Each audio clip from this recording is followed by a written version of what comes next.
வணக்கம் நண்பர்களே, இது உங்கள் கதை சொல்லும் காதை யூடியூப் சேனல். உங்கள் மனதில் கேட்கும் குரல். இன்னைக்கு கதைக்குள்ள போகலாமா? இந்த கதையின் தலைப்பு ஆதித்யனின் கிளி, பாகம் 1. சூனியமாக இருந்த காலை சதமானது அவள் வருகையால். சென்னையில் வெயில் சுட்டெரிக்கும் நேரம். காலை 9 மணிக்கே கண்ணாடி சாளரங்களில் வாடும் செம்மண் நிறம் கண்ணில் புலப்பட்டது. கண்ணுக்கு தெரிந்த ஒவ்வொரு முகமும் சலிப்போடு சோர்வோடு ஏதோ ஒரு சுழலில் மாட்டி இருப்பது போல், விடுதலையே இல்லை என்பது போல் இருந்தன ஒவ்வொரு முகமும். அது ஒரு ஷேர்டு கோவொர்க்கிங் ஸ்பேஸ் ஆகும். அப்படி என்றால் ஒரு இடத்திலேயே பலர் இருப்பார்கள். அவர் ஒவ்வொருவரும் ஒவ்வொரு வேலை செய்பவர்கள், ஃப்ரீலான்சர்ஸ் என்று சொல்லப்படுவார்கள். இதையே ஒரு தொழிலாக ஒரு கம்பெனி துவங்கியிருந்தார்கள். அந்த கம்பெனியின் பெயர்தான் ஒர்க் நெஸ்ட். எந்தவித வேலை வரும் என்பது தெரியாததனால் ஒவ்வொருவரும் ஒவ்வொரு வேலையை கற்று வைத்திருப்பவர்கள் அங்கு இருப்பார்கள். அதுபோலதான் ஒரே இடத்தில் இருந்த 30 பேர் வேற வேற வேலை பார்த்தாலும் எவரும் ஒருவரை ஒருவர் கண்டுகொள்வதே இல்லை. ஏன், டீ குடிக்க கூட ஒருவருக்கொருவர் சேர்ந்து செல்ல மாட்டார்கள்.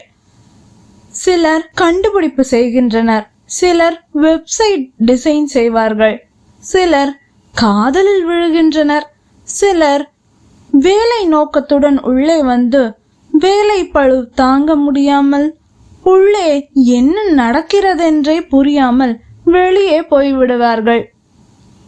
இது போன்ற ஒரு ஆபீஸில் தான் நம் கதையின் நாயகன் ஆதித்யா வேலை செய்கிறான்.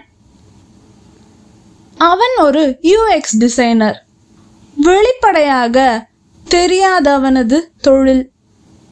புதிதாய் வருபவர்கள் இவனிடம் நீங்கள் என்ன செய்கிறீர்கள் என்று கேட்டாலும்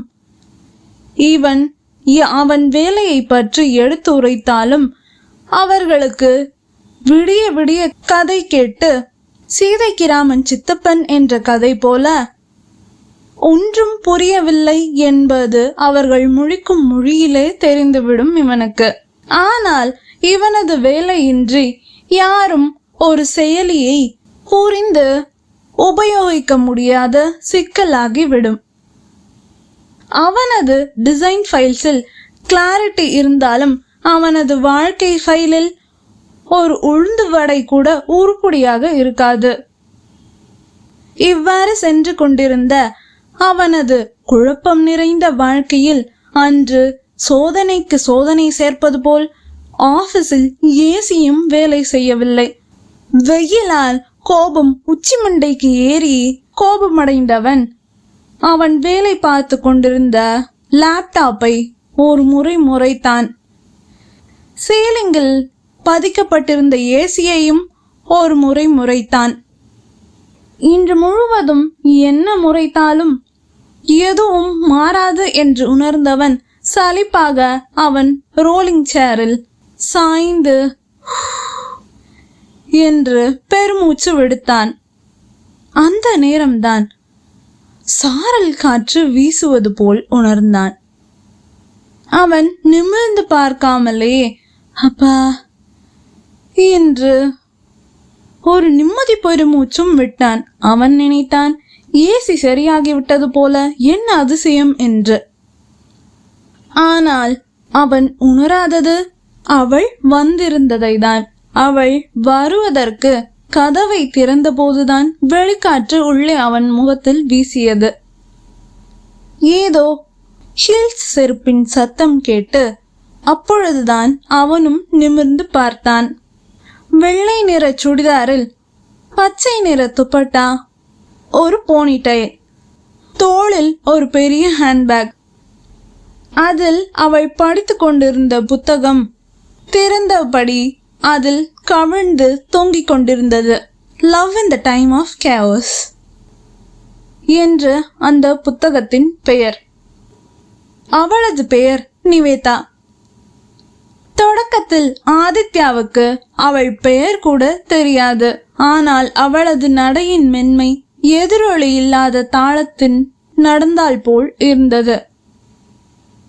உள்ளே நுழைந்ததும் அவள் குரலில் சொன்னது மட்டும்தான் அவனுக்கு நினைவு வந்தது. அவனுக்கு முழுதும் மனதில் பதிந்திருந்தது.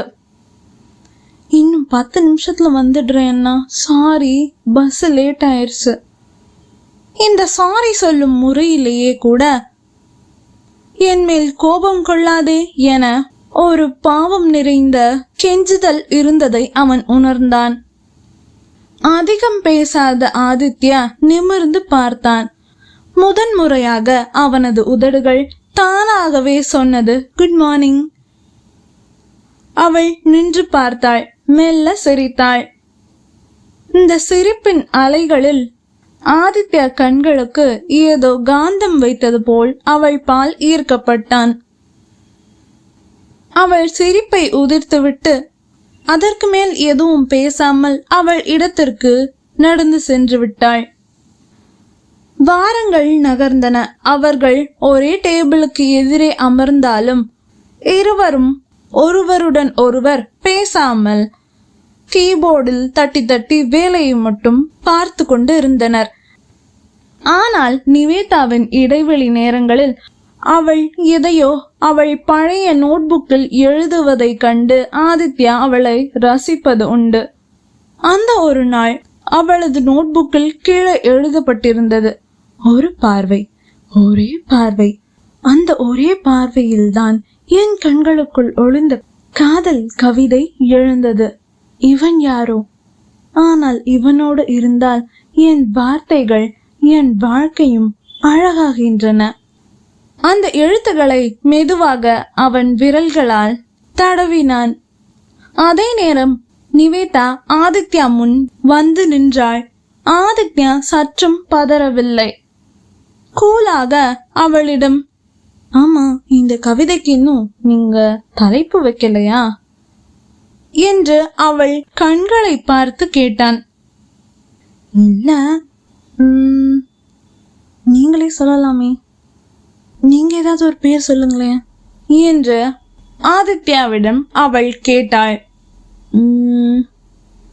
காதல் கிளிக்கரம் என்று அவன் அவளிடம் தலைப்பை சொன்னான். அவள் முகத்தில் ஒரு குழந்தை சிரிப்பு தோன்றியது. அந்த வார்த்தையில்தான் அந்த 2 இதயங்களும் ஒரே ரீலில் ஒலிக்கத் தொடங்கின. அன்று இரவு ஆதித்யா அவளுக்கு ஒரு வாட்ஸ்அப் மெசேஜ் அனுப்பினான். நாளைக்கு காலையில பிரேக்ல காஃபி உங்க கதையோடு சேர்ந்து குடிக்கலாமா? அவளிடம் இருந்து ரிப்ளை 1 மணி நேரத்திற்கு பிறகு வந்தது. சூடான காஃபியின் ஆவியில்தான் என் கவிதையும் எழுகிறது. Good night.